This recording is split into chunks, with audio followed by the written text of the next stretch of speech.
5년간의 탈원전은 바보짓이다. 윤석열 대통령의 발언으로 여야가 치열한 공방에 나선 가운데 제21대 후반기 원구성을 놓고 새로운 국면에 접어들었습니다.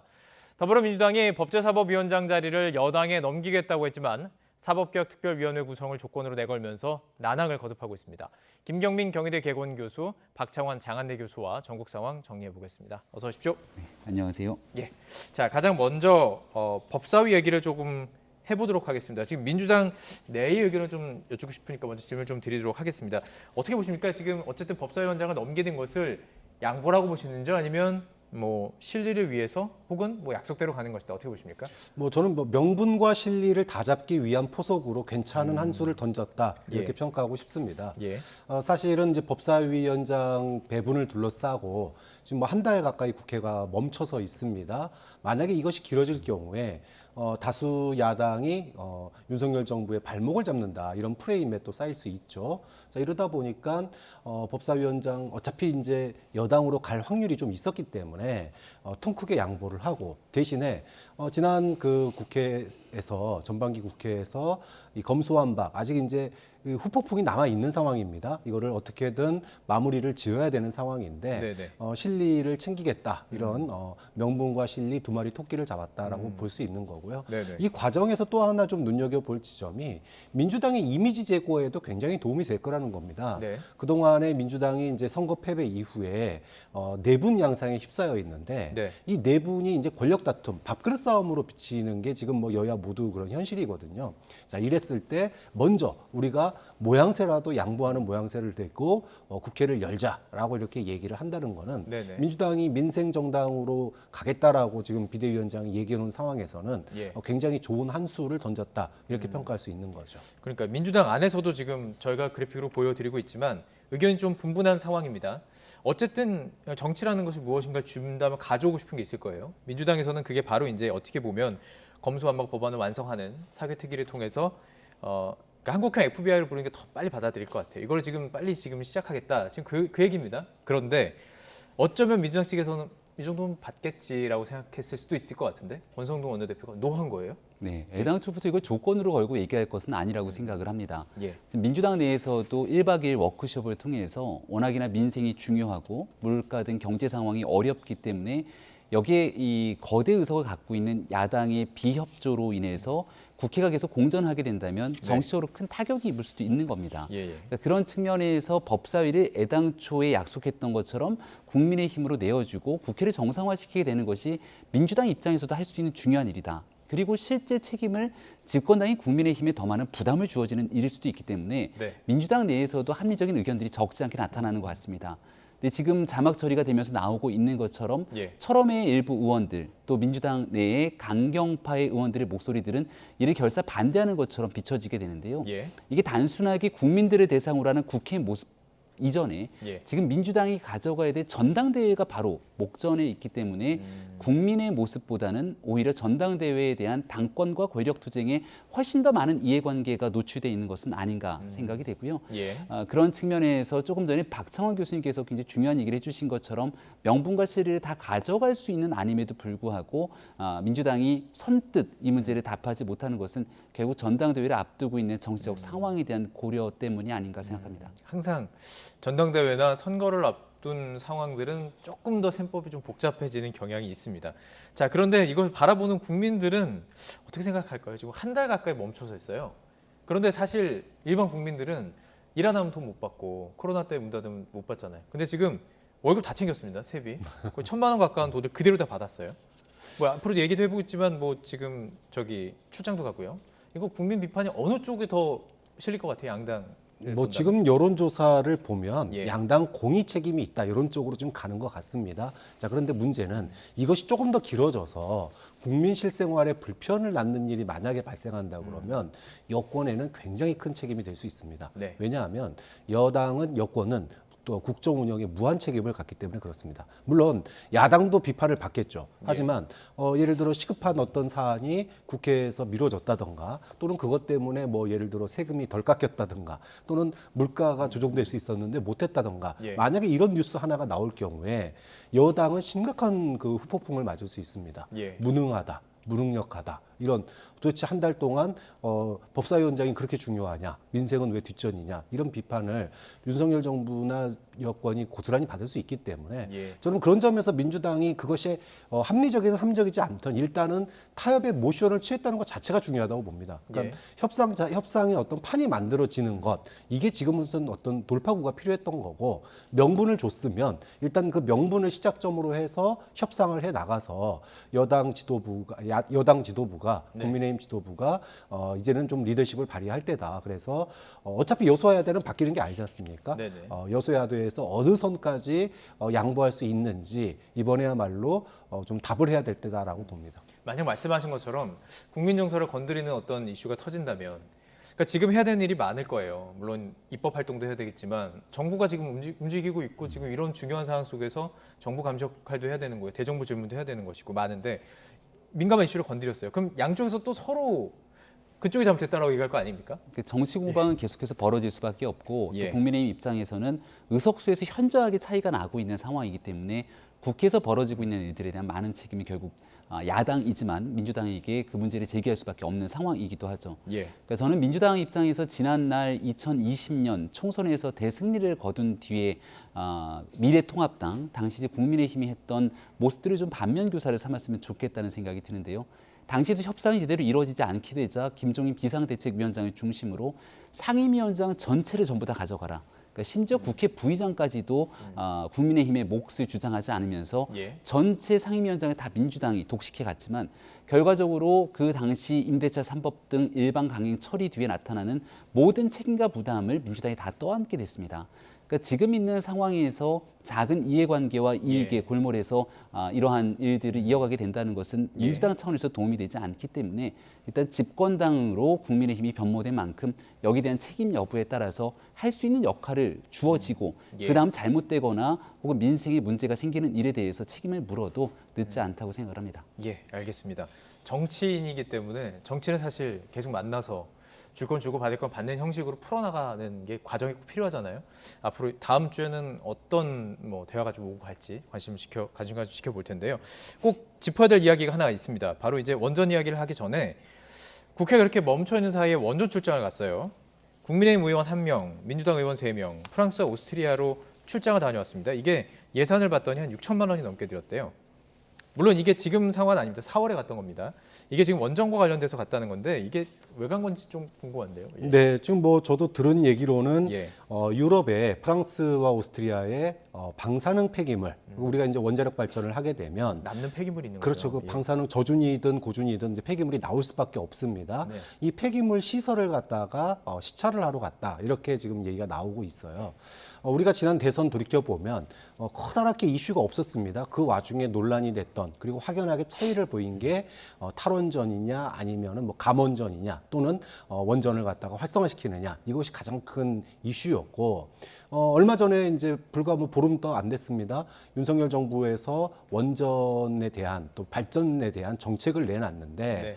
지금 이제 원전을 재가동하기로 한 것들이 신한울 3호기, 4호기 같은 다시 가동하기로 했고 이렇게 됨으로 인해서 지금 국내에 지금 발전소에 쌓아놓고 있는 이 방사성 폐기물 이것이 이제 한계에 도달하는 게 당장 6년, 7년 뒤면은 이제는 더 이상 쌓아둘 데가 없는 상황입니다. 예. 자, 그렇기 때문에 이것이 원래 계획대로 감전에 들어갔다면, 감원전에 들어갔다면 조금 더 좀 시간을 벌 수 있었을 텐데 지금 이제 원전의 가동 속도가 더 빨라지고 크기가 커지면 더 이상 이거를 쌓아둘 데가 없기 때문에 당장 사실은 방사성 폐기물 처리 시설들을 선택을 해야 됩니다. 예. 우리가 20년 전이죠. 부안에 방패장 그 건설을 둘러싸고 굉장히 큰 사회적 갈등이 그렇죠. 있었기 때문에 예, 예. 이런 부분들을 미리 준비한다는 차원으로서 굉장히 명분이 있고 예. 또 갈 수 있는 일이라고 봅니다. 예. 근데 문제는 사실 방사능 이 원전을 갖다가 더 활성화시키면 폐기물은 더 빨리 나올 수밖에 없어요. 그렇죠. 그러면 국민의힘 의원들이 더 많이 가야 정상이고 예. 그동안에 원전 감소를 주장해오고 탈원전을 주장해온 민주당 의원들은 적게 가야 정상인데 지금 간 의원 수 비율을 보면은 4분 중에 3분이 민주당이고 예. 1분은 국민의힘이에요. 자, 그래서 이것이 제대로 정말 원전 그 폐기물 시설을 잘 보러 갔는 건지 아니면 뭐 잡힌 일정이니까 그냥 간 건지 뭐 이 부분은 여기 참여하셨던 분들이 무엇 보고 왔는지 그래서 지금 윤석열 정부에서 원전 시설을 가동률을 높이고 또 네. 그 시설을 확대했을 때 당장 6, 7년 뒤에 이 폐기물 처리장 선정을 해야 되는데 네. 이 부분에 대한 어떤 대안들을 배워오신 게 있는지 이런 것들은 좀 앞으로 언론을 통해서 참여하신 분들이 좀 브리핑을 좀 해주셨으면 하는 바람이 있습니다. 꼭 가야만 아는 걸까요? 꼭 가서 봐야만 아는 건지 좀 궁금한데 혹시 뭐 네. 아시면 좀 말씀해 주시죠. 지금 이제 비판의 대상이 되고 있는 건 예. 관련된 이제 민주당 홍익표 의원을 비롯해서 이 과거의 탈원전에 대해서 가장 적극적으로 목소리를 냈던 의원들인데 예. 방사성 폐기물이라고 얘기를 합니다만은 현장에 가서 나왔던 이 메시지 중 내용을 쭉 기사화된 걸 보니까 핵 에너지의 지속적 이용을 위해 탄소 배출을 줄이는 것이 유용한 수단임을 공감한다 이런 얘기들이 나오게 됩니다.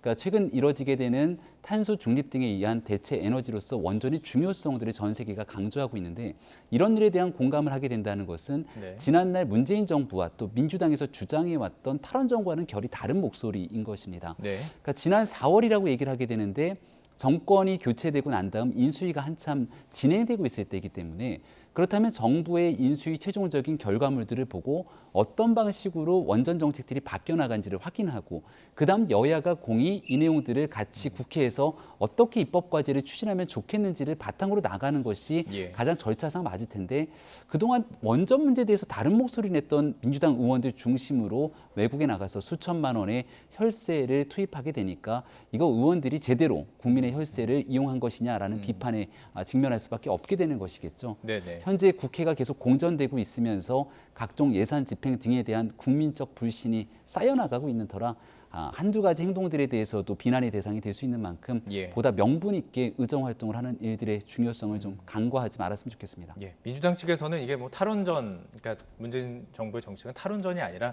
재생에너지에 집중하는 정책이라고 강조하고 있기 때문에 자, 좀 그 부분을 뭐 기술적인 얘기는 저희가 다룰 수는 없지만 조금 더 자세히 다뤄보도록 하겠습니다. 아무래도 이 주제를 다뤄야 되는 이유는 이 발언 때문이기도 합니다. 윤석열 대통령이 최근 원전 관련 공장을 방문해서 탈원전은 바보짓이다 이렇게 비판했죠. 저희가 준비했습니다.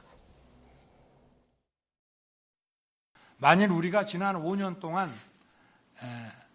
바보 같은 짓을 안 하고 이 원전 생태계를 더욱 탄탄히 구축했더라면은 지금 아마 경쟁자가 전혀 없었을 것이라고 저는 확신합니다. 원전 생태계가 정확하게 뭔지 좀 궁금하기도 하고 어떻게 망가졌다는 건지도 궁금한데요. 윤석열 대통령의 인식은 이런 겁니다. 탈원전 정책으로 인해서 관련 산업의 경쟁력과 생산 시설들이 굉장히 이제 국내에서의 판매가 불투명해지니까 산업 매출이 한 3분의 1로 줄었다는 거예요. 예. 이제 이걸 가지고 그 5년 동안 기술 발전도 줄었고 또 매출도 줄고 네네. 그러니까 지금 이제 원전 시장이 굉장히 확대가 되고 있는데 이 중요한 시기에 지난 5년간 준비를 갖다가 손 놓다 보니 굉장히 큰 시장을 잃게 됐다. 이게 포인트입니다. 그래서 이걸 이제 바보짓이다 이렇게 이제 표현을 했는데 글쎄요, 저는 바보짓이라고 하는 게 좀 프레임을 갖다가 설정하는 하나의 그 단어라고 생각이 들긴 하지만 예. 그럼에도 불구하고 좀 너무 나간 거 아니냐라는 생각이 들어요. 그러니까 5년 전에는 5년 전에 상황이 있었습니다. 그러니까 후쿠시마 사태를 겪으면서 원전의 비용이 단순하게 그전에는 원전은 싸다라고 하는 이미지가 분명히 있었습니다. 하지만 원전의 비용이 안전 비용이 추가가 되면서 계산 비용에 따라 완전 달라집니다. 그렇죠. 예. 지금 원전 폐기물 비용까지 들어가게 되면 원전이 결코 싼가에 대한 답을 지금 못 내놓고 있습니다. 예. 또 두 번째는 5년 전 상황에 원전이 확대되고 있던 나라는 러시아, 중국, 인도였습니다. 근데 러시아나 중국이나 인도는 대부분이 자국이나 그 나라들끼리의 그런 그 산업이었기 때문에 우리가 뚫고 들어가는 것 자체가 어려운 상황이었습니다. 자, 그런 상황에서 어떤 그 탄소 중립 이런 것들을 위해서 친환경 에너지 정책으로 갈 수 있는 그런 상황들이 있었죠. 그런데 5년 사이에 변화가 생긴 겁니다. 예. 러시아와 우크라이나의 어떤 충돌로 인한 그리고 기름값의 고유가 행진이 지속되고 석탄 발전을 완전 중지하는 쪽으로 지금 방향이 가고 있습니다. 네네. 그런데 대체 기술은 아직 확연하게 이렇게 발달하지 못한 상황이에요. 예. 이 틈새 시장이 지금 폭발적으로 원전의 시장이 이제 창출되는 이런 기회를 만든 겁니다. 예. 좀 뭐 그런 점에서 원전 정책에 대한 재고나 또는 우리가 SMR이라든지 또는 뭐 수출 확대, 네네. 기술 발전 이런 부분들은 전 정책의 테마를 잘 잡았다. 뭐 좀 일정하게 이제 우리가 경제의 어떤 예, 경제적인 탈출구로서 원전 시장을 노려보는 것도 좀 좋은 방향이다라고 네. 봅니다. 네. 하지만 이것은 이제 결국은 성과를 내야 되는 문제예요. 성과를 내지 못하고 구호로만 그친다면 네네. 5년 전에 이렇게 했다면 만약 화법이거든요. 그러면 5년 뒤에 어떤 상황이 펼쳐질지 아무도 모릅니다. 그 사이에 이런 부분들에 있어서 원전에 대한 강조가 꼭 예. 문재인 정정부 때리겨야 되는가 예, 예. 이 부분에 대해서는 윤석열 정부가 실적을 좀 내놓고 예. 그다음 때리지 않더라도 국민들이 알아서 판단하지 않을까 싶습니다. 말씀하신 것처럼 원전을 바라보는 시각은 이제 찬성과 반대가 엇갈리고 그 계산 방법도 확실히 달라집니다. 지금 이 자리에서 말하기는 어렵지만 그중에서 가장 중요한 것이 안전을 어떻게 다루느냐예요. 안전에 대해서 비용을 어떻게 다루느냐인데 안전에 대해서 윤석열 대통령이 이런 얘기를 했습니다.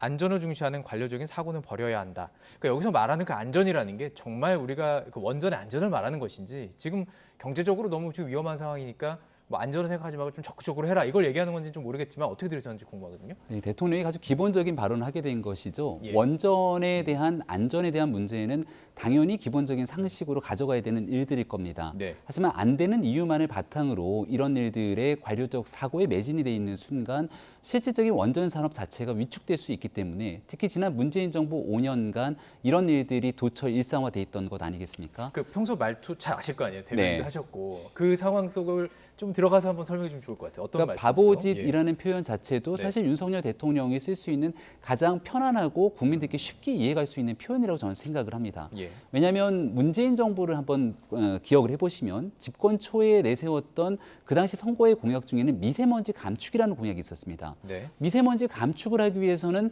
석탄 화력발전소에 대한 발전을 줄여야 될 수밖에 없는데 재생에너지로 감당이 되지 않는 상황이라면 원전을 줄이면서까지 사실상 미세먼지를 줄일 수 있는 방법들이 간단치가 않죠.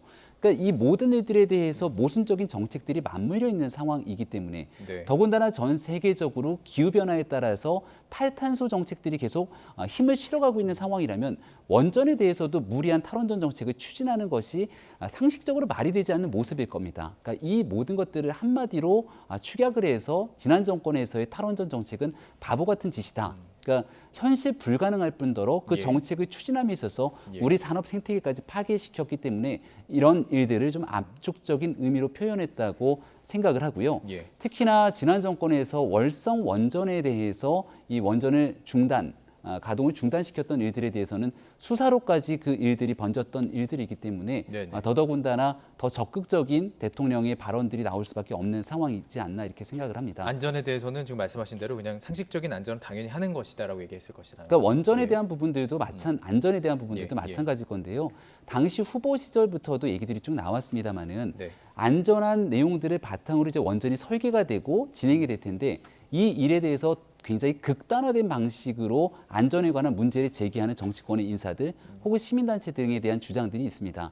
여기에 대해서도 합리적이고 중립적으로 생각해 가면서 안전과 원전에 대한 문제를 공히 함께 다뤄야 되는데 네. 이걸 극단적으로 안전에 대한 문제만으로 원전 자체가 위험한 에너지원인 것처럼 자칫 잘못 비화될 수 있기 때문에 예. 그런 일들에 매몰돼서는 안 된다는 주장을 했던 것으로 보면 아마 적절치 않을까 싶습니다. 아무래도 민주당 입장에서는 이 안전 부분을 굉장히 지금 비판하고 있거든요. 이 안전이 지금 원전과 관련해서는 절대 간과할 수 없는 이야기다 이거죠. 근데 윤석열 대통령의 이 극단적인 화법은 지난 대선 때도 논란이 됐던 문제지만 이 부분은 지금 도어 스태핑을 통해서 더 확대 재생되고 있거든요. 네. 좀 굉장히 좀 바뀌어야 될 부분이라고 봐요. 예. 과거 우리가 지금 이 자리에서 뭐 좀 벌써 오래된 얘기처럼 느껴지지만 후보 시절에 뭐 120시간 노동도 얘기 나왔었고 그다음에 뭐 5.18 빼고 못한 게 뭐 있냐 전두환정권 이런 얘기 나오고 진짜 굉장히 논란을 불러일으키는 말들이 많았는데 네. 지금 원전 관련해서 안전 중시 사고도 버려야 된다라고 얘기하는 거는 이거는 굉장히 큰 문제예요.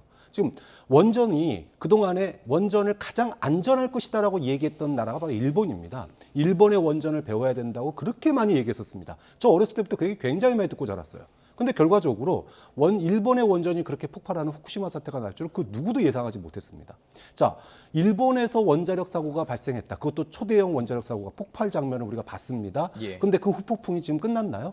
일본은 그 폐기물 원전수를 처리하지 못해서 지금 우리 앞바다로 흘려보내고 있는 상황입니다. 자, 이 앞바다로 흘려들이는 이 오염수를 어떻게 처리할 것인지 대책도 지금 못 내놓은 상황에서 예. 안전 중시 사고를 벌여야 된다라고 얘기를 하는 거는 네. 과연 지금 어느 나라 대통령이냐 이런 예.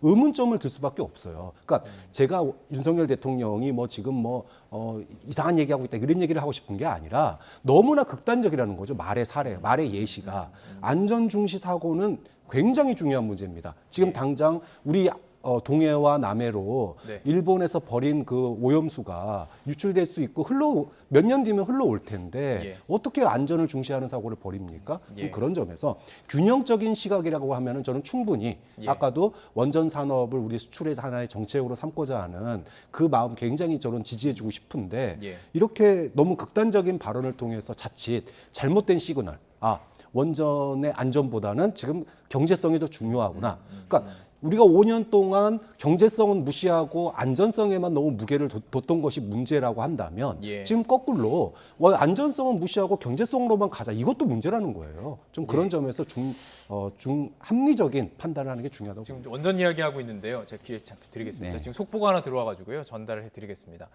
원전 얘기하고 있는데 이 얘기가 들어왔네요. 가스 전기요금이 동시에 인상이 됩니다. 내일 전기 인상이 발표될 것으로 보이는데요. 자, 역대급의 물가와 기름값의 고공행진이 계속되는 가운데 가스와 전기요금이 다음 달 동시 인상될 것으로 보입니다. 정부는 지난 21일 발표하려다 전격 연기한 올해 3분기 전기요금의 연료비 조정 단가 등의 내용을 내일 오후 3시에 발표한다고 밝혔습니다.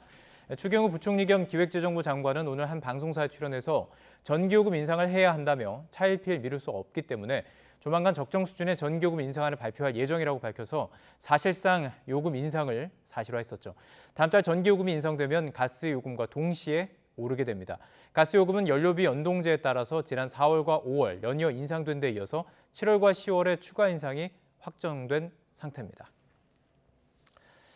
다 오르네요.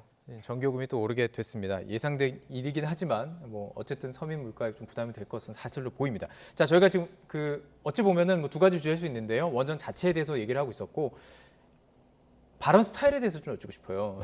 사석에서도 많이 얘기를 나눠봤을 테니까 네. 똑같습니까? 지금 공적인 자리에서 얘기하는 거랑 비슷한가요? 그러니까 도어 스태핑을 하면서 또 최근에 더더군다나 대통령의 발언들이 많이 소개가 되지 않습니까? 네. 많은 국민들이 직접 중계를 통해서 지켜보시겠습니다만 원고를 바탕으로 읽고 있다는 인상과 메시지를 아마 받기 어려울 겁니다.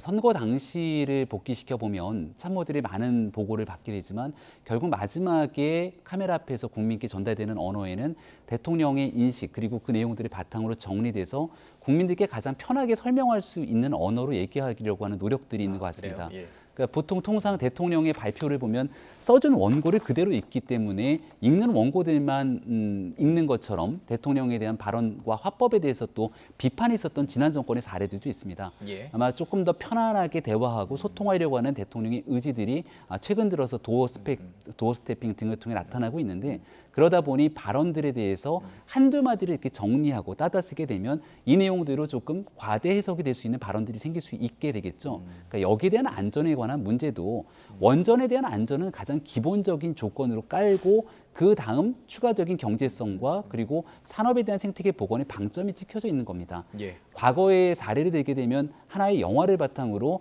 충분한 안전이 설계가 돼 있음에도 불구하고 이 내용을 무리한 다른 사례들에 빗대서 안전 문제를 과하게 지정했을 경우 네. 원전 산업 자체를 축소시키거나 아예 위축시키게 되는 사안으로 발전될 수 있기 때문에 그런 일들에 대한 경각심을 일깨워주기 위한 발언이었다라고 다시 한번 설명드릴 수 하지만 있겠습니다. 대변인 하실 때는 좀 조마조마할 때도 있었겠네요. 조마조마라기보다는 이 내용들에 대해서 충분하게 혹시 있는 그대로의 내용들이 잘 전달되지 않으면 네. 주변에 있는 사람들 혹은 관계자, 지금 이제 정부 관계자들이 되게 될 텐데 분명하게 대통령의 발언과 뜻에 대해서 확실하게 정리하고 기자들에게 설명하는 작업들은 예. 후속 조치가 뒤따라야 되겠죠. 예, 알겠습니다. 자, 김건희 여사의 광폭 행보에 대해서도 좀 짚어보도록 하겠습니다. 이제 내일 나토 정상회 참석에 출국을 하는데 이곳에 지금 이제 함께합니다.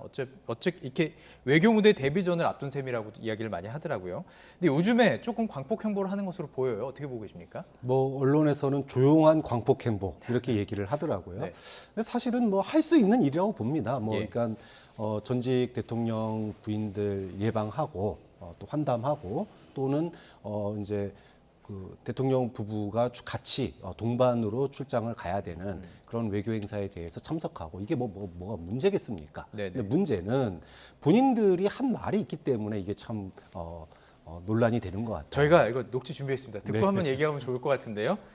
김건희 여사가 지난해에 했던 이야기입니다. 저희가 녹취 준비했습니다. 들어보시죠. 조용히 반성하고 성찰하는 시간을 갖겠습니다. 그리고 남편이 대통령이 되는 경우라도 아내의 역할에만 충실하겠습니다. 예, 계속 발언 이어가시죠. 그러니까 지금 방금 보셨지만 허위 경력 논란 당시에 기자회견을 통해서 뭐 아내의 역할에만 충실하겠다 이 얘기는 가급적이면 언론에 잘 나타나지 않겠다라고 하는 걸로 해석이 됐었습니다. 여기다가 윤석열 대통령 당시 후보도 당선된다면 제2부속실을 갖다가 두지 않겠다라고 얘기를 했어요. 근데 이게 묘하게 뭐 공식적인 행보를 하는 걸 누가 딴지 왜 TV에 나왔냐 이렇게 비판하는 사람은 없습니다. 뭔가 공개적인 행보인데 그리고 광폭 행보인데 여기에 공식적인 인사들이 참여하는 게 아니라 소위 말하면 비공식적인 인사들이 같이 동행을 하더라. 네네. 이런 것들이 이제 논란이 되면서 새로운 논란과 관심의 초점이 된 거거든요. 예.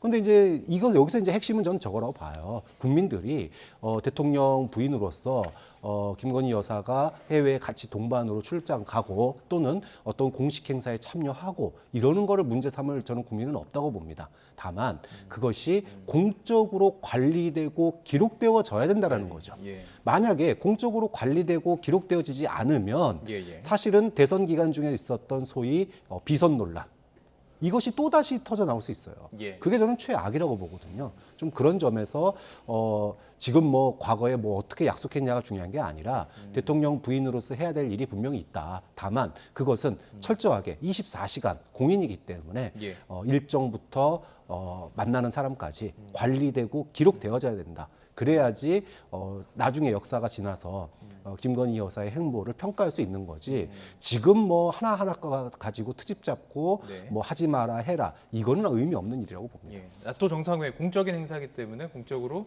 영부인이 함께하는 것 문제는 없다고 보시고 자 그런데 말씀하신 것처럼 그렇기 때문에 관리를 돼야 하려면 공적인 영역에서 관리가 돼야 된다. 그럼 떠오르는 게 제2부속실입니다. 근데 공약에서 폐기를 하겠다 했어요. 네. 그러다 보니까 충돌하는 거거든요. 어떻게 생각하시나요? 제 제2부속실 폐기 공약을 했을 때 상황이 면밀히 기억이 나는데요.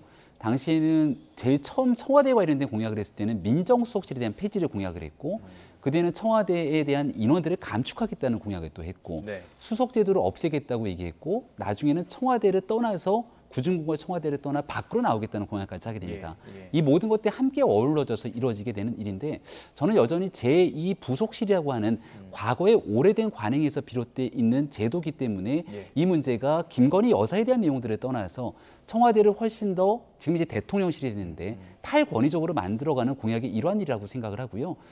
지금 현재 김건희 여사에 대한 얘기들이 나오면서 지금 민주당을 비롯한 많은 인사들이 하고 있는 얘기들을 들어보면 대통령과 대통령 배우자의 역할에 공적인 영역과 사적인 영역이 따로 구분할 수 있겠는가? 참 다 섞여 있다고 얘기를 하지 어려운 것 않습니까? 같아요. 예. 그 섞여져 있는 내용에서 차분하고 조용한 내조를 하기 위한 역할들에 충실하고 있는 상황으로 보이고요. 윤석열 대통령이 나토 정상회의에 가게 되면 배우자들이 함께여서 또 배우자 세션이 있을 텐데 여기는 또 참석하지 않으면 참석하지 않는 대로 구설수가 오를 수밖에 없는 것 아니겠습니까? 네. 가장 적합한 대한민국의 국익을 위해서 행동을 하고 있는 상황을 위해서 대통령실 내에서 공적인 보좌 조직의 도움들을 아마 받기 위한 노력을 하게 될 것이고요. 네. 부속실이라고 하는 이 내용들, 공적 조직, 부속실이라고 하는 기구가 아니더라도 예. 대통령실 내에 있는 여러 보좌 이력들이 있기 때문에 예. 적절한 공적 도움들을 받으면서 역할들을 수행하면 문제될 일이 없다고 봅니다. 꼭 제2부속실이 아니더라도 공적인 영역에서 서포트를 받을 수 있다. 네. 예. 자, 마지막으로 질문 하나만 더, 한 주제만 더 짧게 다루고 가겠습니다. 국민의힘 혁신위를 둘러싸고 하여튼 여러 지금 논란이 일고 있어요. 이걸 가지고 지금 주도권 싸움으로 지금 비치는 모양새인데 그냥 보면 잘 이해가 안 될 수도 있습니다. 이게 사실 선거를 앞두고 있기 때문에 그런 거죠? 뭐 앞둔 건 아니지만 시간이 있지만 예. 공천권 때문에. 뭐 지난 이제 선거 때에도 우리가 이제 소위 윤핵관과의 이준석 대표의 갈등을 눈으로 봤고 네. 그리고 끝나고 난 이후에 당연히 또 한 번 싸움이 있을 거다, 주도권 싸움이 있을 거다 그랬는데 껌껌이 충돌을 하고 있습니다. 네. 우크라이나 가면 우크라이나 간다고 난리가 나고 예. 또 징계위 출석하면 출석한다고 또 뭐라 그러고 예. 또뭐 비공개 회의 내용이 흘러가면 흘러간다고 또 뭐라 그러고 모든 이슈가 다 논란이 벌어지고 있습니다. 논란의 본질은 결국은 뭐 주도권 싸움이다. 주인 주도권 없는 싸움. 당에 누가 예. 주도권을 지느냐, 그리고 누가 공천권을 이후에 행사할 거냐. 네. 여기까지 짧게 보면 주도권이고 길게 보면 공천권입니다. 네. 자, 근데 여기에 가장 핵심은 결국은 이준석 대표의 징계 문제예요. 이 징계 문제가 어떻게 풀리느냐에 따라서 빨리 마무리될 수 있고 이게 또 무한정 길어질 수 있는데 네네. 이게 좀 쉽게 끝날 싸움 같지는 않습니다. 7월 예. 7일 이후에도 지속될 가능성이 좀 있다고 봅니다. 당내 상황 그래도 조금 더 잘 알고 계실 테니까 네. 내일부터 혁신위가 운영이 될 텐데 이로 인해서 또 주도권 다툼 일어나지 않을까요? 저는 이제 공천을 둘러싼 다툼이라고 전혀 생각하진 않고요. 아, 예. 왜냐하면 지금 만약에 윤리위 징계로 이준석 대표가 징계를 받고 물러나게 되면은 지금 이루어지게 되는 전당대회 국면을 통해서 치러지게 되는 지도부가 공천권을 행사하지 못합니다. 예. 남은 이 대표의 임기만큼을 가져가야 되기 때문에 예. 그러니까 지금 현재 나와 있는 윤리위의 고민들 또 당 지도부의 고민들이 다 복합적으로 얽혀져 있다고 생각하는데 일단은 국민들께서 귀중한 기회를 주신 것 아닙니까? 제대로 일해보라고 정권이 바뀌고 지방선거의 승리까지 주어졌는데 당에 있는 여러 내용들이 말의 설화와 설화들이 계속 얽히게 되면서 갈등 국면으로 폭발되고 있는 것들에 대한 굉장히 안타까움을 느끼고요. 일단은 여러 정치인들, 당의 핵심적인 역할을 하고 있는 분들은 이제는 좀 말의 설화가 될 수 있지 않도록 뒤로 한 발씩 물리고 윤리위의 결과들을 차분히 지켜보고 혁신위도 내부적으로 혁신할 수 있는 일에만 집중하면 되는데 예. 이게 꼭 이준석 대표와 같이 연결되어 있는 것처럼 비춰지면서 당에 있는 기존 세력과 갈등 국면들이 이어지게 되는 게 문제라고 봅니다. 예. 본연의 본질, 지금 가장 국민들께서 원하는 건 이 어려운 경제 상황 어떻게 살릴 거냐 이 문제에 집중해서 당의 모든 구성원들이 행동하게 된다면 문제될 일이 없다고 봅니다. 예, 알겠습니다. 오늘 여기까지 듣도록 하겠습니다. 김경민 경희대 개공교수, 박창환 장한대 교수와 함께 전국 상황 짚어봤습니다. 고맙습니다.